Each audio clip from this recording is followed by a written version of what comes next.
Hey guys, it's Colum with Ghost Train Comics and continuing on with the fourth video in the four-part series of Energon Updated 2026. This one we are looking at Micronauts. In 1978, a Christmas gift changed comic book history forever.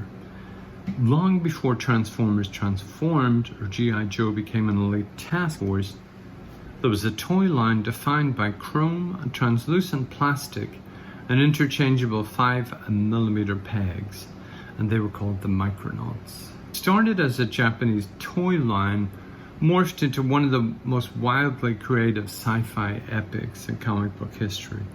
It introduced concepts that reshaped Marvel lore, including the origin of the Microverse, which inspired the MCU's quantum realm. And now, after years of legal tangling and publishing issues and jumps from Marvel to Devil's Due and IDW, the Micronauts are officially making the return inside Skybound's Energon Universe. Today we're breaking down the full history of the Micronauts, the original Takara design, the Mego boom, the legendary Marvel run, the lost animated project, and their newest resurrection. To understand the Micronauts, you have to look across the Pacific to Japan in 1974. Takara was looking for a way to downsize their 8-inch Henshin Cyborg figures to save on plastic costs during the 1970s energy crisis. The result, Micronauts. 3.75-inch articulated figures featuring clear plastic torsos, chrome heads, and standard 5mm peg connectors. In 1976, North American toy manufacturer Mego Corporation licensed the designs and rebranded them as the Micronauts. Mego leaned heavily into the interchangeable gimmick.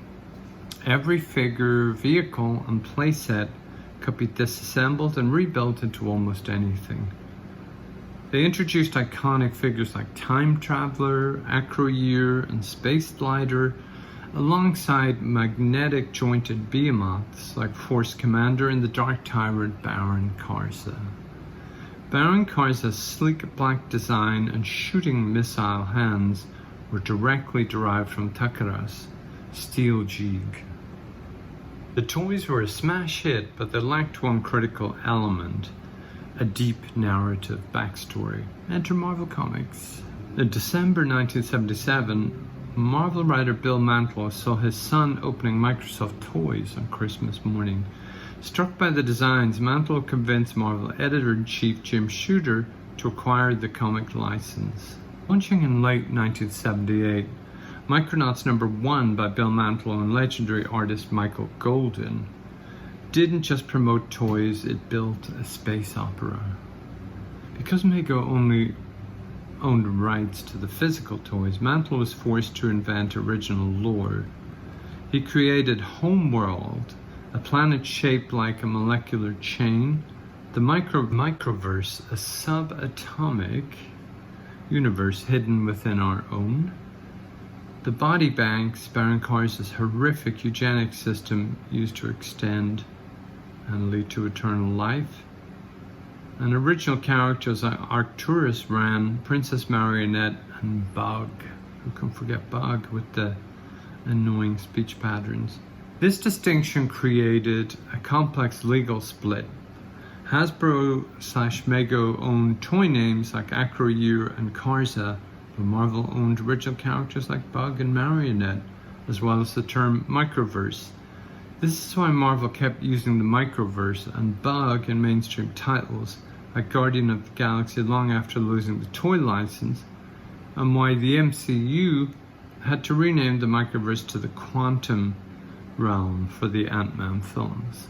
After Mego's bankruptcy in the early 1980s and Marvel's series cancellation in 1986, the property lay dormant for many years until 2002. That's when Image Comics attempted a short-lived reboot, followed by Devil's Due publishing in 2004. Devil's Due attempted to modernize the lore with writer Dan Jolly, stripping away Marvel-owned characters and refocusing purely on the core Hasbro toy concepts.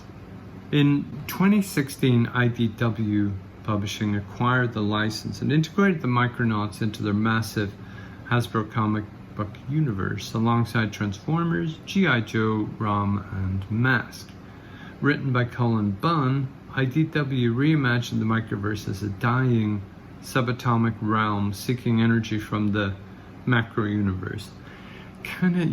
This parallels Stephen King's Dark Tower series and the whole notion of a universe contained within the blade of grass, and what happens if somebody cuts that blade of grass? How long does it take to die, and how does it affect other worlds that it's tangential to? What about animation? While the Micronauts made minor cameo-style appearances in various media over the decades, a fully realized animated series proved elusive. In the late 2010s, Hasbro Studios announced a full 26-episode Micronauts CGI animated series for release around 2019 to 2020.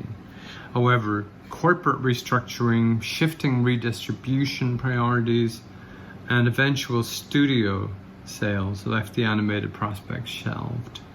That brings us to the present day, with Robert Kirkman's Skybound Entertainment and Image Comics revitalizing classic Hasbro licenses under the banner of the Energon Universe, seamlessly weaving Transformers, G.I. Joe, M.A.S.K, and ROM the Space Knight into one coherent shared universe. Skybound dropped a major shockwave. Written by Dan Waters in M.A.S.K #3, Miles Mayhem reveals he is serving a force from beyond the borders of reality, culminating in the grand entrance of Baron Carza. With Carza's arrival, the Micronauts are officially embedded within the Energon Universe alongside Transformers and Joes. So, from 5mm plastic pegs in 1970s Japan to a subatomic comic epic, the Micronauts remain one of the most resilient sci-fi concepts in pop culture.